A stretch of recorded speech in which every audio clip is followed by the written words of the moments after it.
justement, qu'est-ce qu'on rassemble? Là, on voit l'architecture, hein, l'entreprise, ses partenaires, etc. On passe par le nuage, le web, et on arrive sur l'hébergement. Et après, qu'est-ce que vous mettez en ligne comme technologie? C'est ça qu'il faut nous expliquer un petit peu, qu'on creuse un peu maintenant l'histoire. Alors, je dirais que la solution qu'on a développée est vraiment donc, du client qui va fonctionner sur n'importe quel navigateur du marché. Je dirais qu'on n'a absolument rien à installer sur le poste. Directement, on va pouvoir se connecter à l'application sans aucune... on n'a rien à charger sur son poste. Donc ça, c'est le premier élément. Donc au niveau du service, je dirais que nous, on va offrir le service général en fait, d'un ERP. Donc on va travailler... Alors, on ne travaille pas du tout sur la gestion de production. On a plutôt essayé de se recadrer sur tout ce qui était réseau. Parce que l'avantage de cet outil-là, évidemment, va être démultiplié si on a des forces de vente distantes, si on a des réseaux qui sont lointains. Évidemment, l'avantage est beaucoup plus important. Donc on s'est plutôt positionné en termes de négoce vers des sociétés de type de franchise, de coopératives, qui sont souvent des petites unités, qui sont enfin un ensemble de petites unités, un nuage et qui ont besoin d'être fédérés. Alors quand on parle de fédérer, c'est d'avoir des articles communs, des bases articles, d'avoir des fournisseurs communs, d'avoir toute cette base qui soit en communauté. Donc on s'est plutôt orienté en termes de services vers cette partie-là, en sachant qu'on est une petite structure, qu'on démarre. Donc c'est vrai que nous, même si je viens de la gestion de production, on a totalement écarté dans un premier temps tout ce qui était lié à la gestion de production. Ça veut dire que ça ne va pas entrer dans le champ, que ça finira par rentrer? Je dirais que les évolutions et le marché, pour nous, est déjà assez large. Enfin, tout ce qui est gestion de production peut tout à fait rentrer dans le cadre. A priori, rien ne peut être exclu. Enfin, tout doit pouvoir entrer dans le champ. Tout à fait. Bien, alors, finalement, là, donc, on a toutes vos technologies, et on peut faire n'importe quoi avec ça. Je suppose qu'avec Philippe Martin, on peut aussi dire la même chose. Tout à l'heure, on peut faire tout, toutes les applications sont susceptibles d'être sur le web, acquiescer, et on enchaîne, on en parlera après. Très bien, merci. Alors, est-ce qu'on peut être sûr que... Quels sont les intérêts que trouvent les clients? Est-ce que tous les clients sont susceptibles de trouver un intérêt? Est-ce qu'il n'y a pas des freins? Je dirais des situations où on se dit ben non, c'est pas mon truc, c'est pas pour moi. Voilà. Je dirais que les freins qu'on va retrouver naturellement, c'est un petit peu ce qui a été exposé tout à l'heure.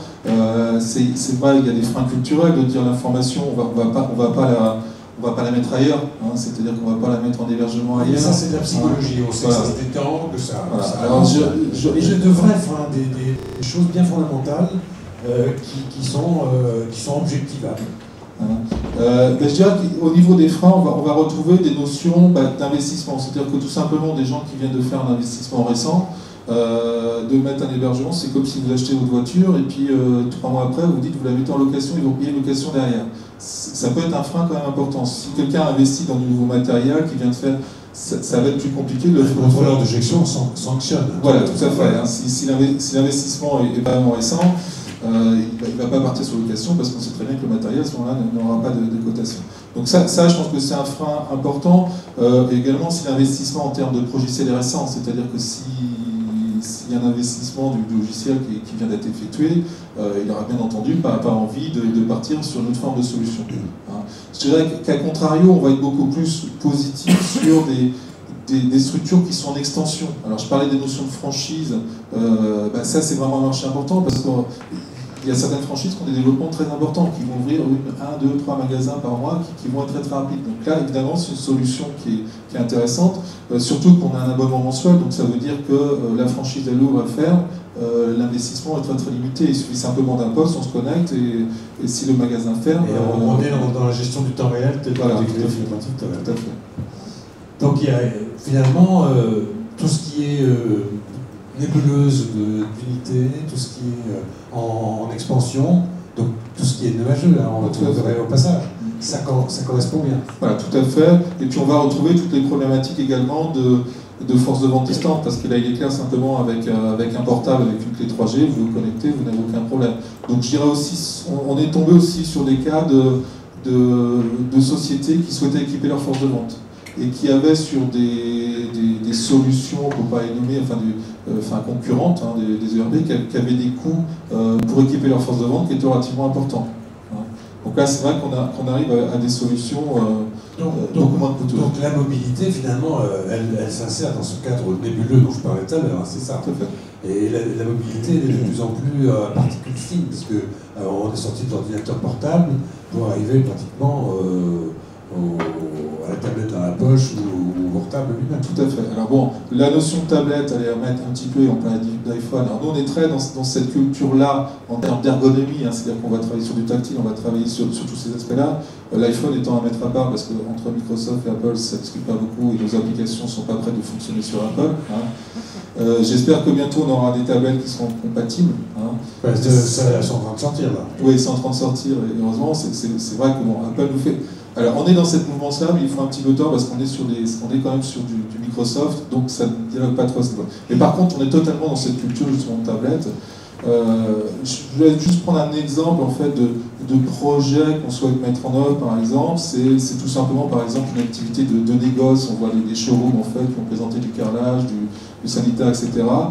Aujourd'hui, nous, on peut tout simplement mettre l'application sur des tables tactiles. Hein, et que cette saisie de commande qui peut être faite en dynamique avec le client peut se retrouver directement, c'est-à-dire que le client il arrive chez lui, il peut consulter ça directement du site, retrouver sa commande, modifier les choses, etc.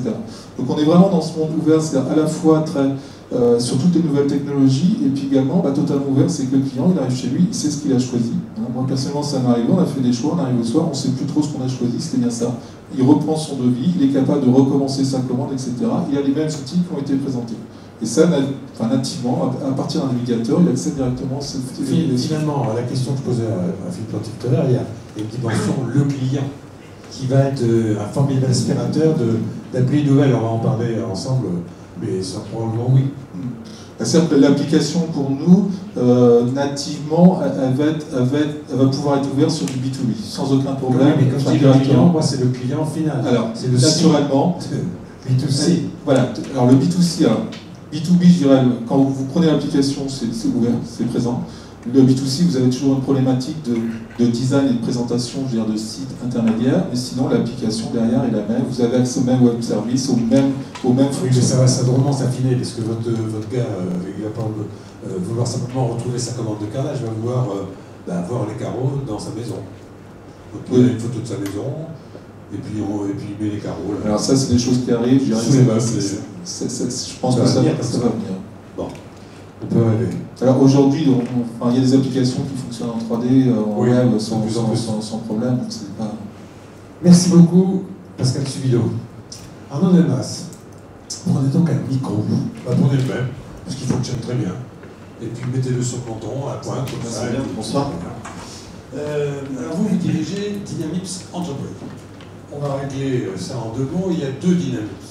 Ouais, il y a un Dynamips grand public qui est sorti d'un assembleur d'ordinateurs, et puis un Dynamips Entreprise que vous dirigez, qui s'occupe de B2B, qui s'occupe des professionnels des entreprises.